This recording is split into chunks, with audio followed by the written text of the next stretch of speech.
Tuanku Saadi, Azizah, Wabikit Siang, kawan-kawan yang hadir. Kita mengadakan mesyuarat biasa Pakatan Rakyat kali ini, dan kita putuskan beberapa perkara. Pertama, kita oleh kerana keadaan persekutuan melengah-lengahkan keperluan menyegerakan dialog antara agama, walaupun digesa dan didesak sekian lama, bertahun-tahun, dan telah berlakunya ketegangan yang meningkat, isu Allah, isu pembakaran gereja dan juga gangguan dan keselamatan masjid dan kuil Sikh. Maka kami dalam Pakatan Rakyat memutuskan untuk menganjurkan dengan kadar segera dialog antara agama di Kuala Lumpur dalam masa terdekat sebelum Hari Raya Cina tahun ini.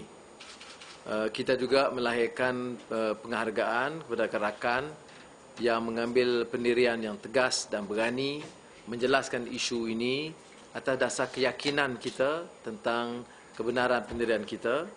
Dan tentunya lah yang terutamanya kepada Tuanku Saadi Awang dan pimpinan PAS, kerana kita tahu sensitivitinya dan percobaan media UMNO untuk memutarbelit dan menghasut rakyat untuk mempertikai pendirian yang dibuat oleh kami, terutamanya oleh PAS.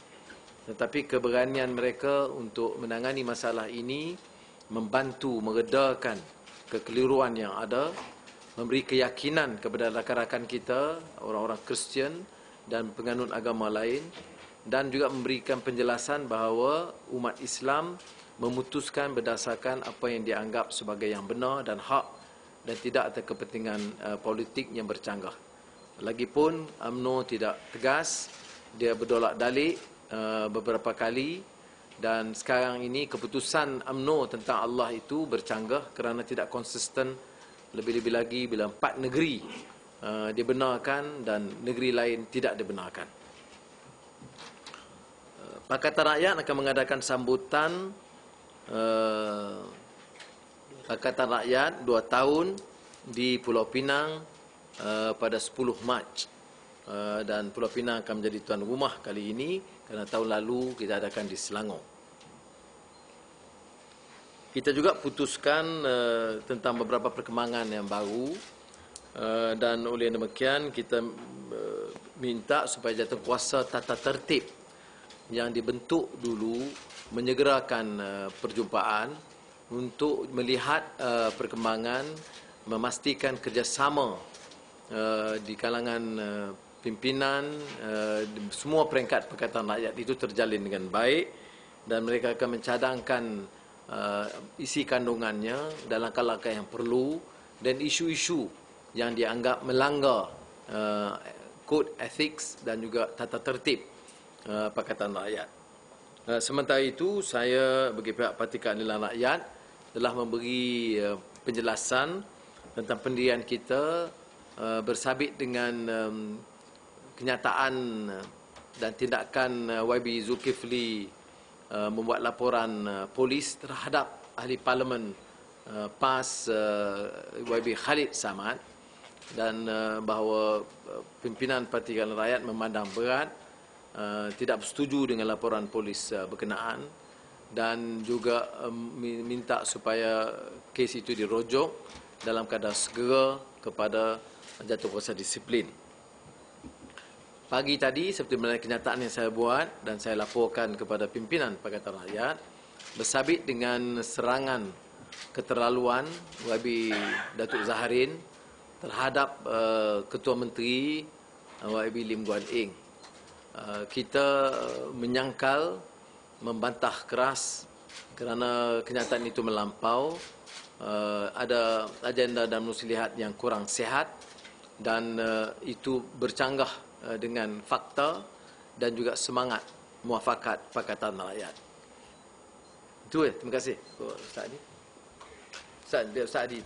Ya, sebarang masalah yang dianggap belum selesai oleh kerajaan Pakatan Rakyat yang hanya baru memerintah 2 tahun adalah tidak wajar. Sepatutnya kita mengambil kira 50 tahun lebih kita mencapai kemerdekaan. Siapa yang memerintah negara dalam masa 50 tahun lebih itu? Sepatutnya adalah tidak salah pihak media menghukum dan membebankan Pakatan Rakyat yang hanya memerintah 2 tahun. Peringkat 2 tahun, peringkat yang terlalu pendek bagi sesuatu kerajaan untuk menyelesaikan masalah. Dan saya kira sudah banyak masalah-masalah yang dapat diselesaikan oleh negeri Pakatan Rakyat, dan kita menjalani usaha-usaha yang ditingkatkan di masa ke masa bagi menyelesaikan masalah itu. Adalah perkara biasa berlakunya berbeza pendapat dalam satu parti, dalam satu kumpulan. Yang penting ialah kita mewujudkan perpaduan. Sepatutnya dilihat pada konvensyen yang telah berjaya kita adakan baru-baru ini, yang melahirkan prinsip dalam konvensyen itu, iaitu mendukung apa yang ditatib dalam perlembagaan, menerima Islam sebagai agama persekutuan, dalam masa yang sama menerima hakikat kebebasan beragama. Sekiranya perkara ini didukung dengan yang baik, tidak timbul isu-isu yang sengaja dihangatkan untuk menegakkan hubungan antara kaum dan agama dalam negara ini. Sekian, terima kasih. Terima kasih. Just a few words. Firstly, I wish to thank Sri Anwar for giving the meeting a full briefing on the meeting by the PKR Supreme Council this morning. There has been great concern among the people about the latest developments in Pakatan Rakyat, and we have been a full and frank discussion at the meeting, and we fully respect the right of PKR to take the necessary actions on the matter.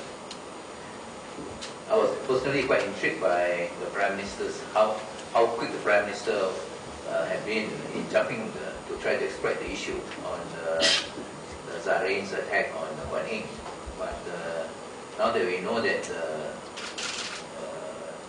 Jamaluddin Judge is involved, I think probably that provides the answer or the link and the connection.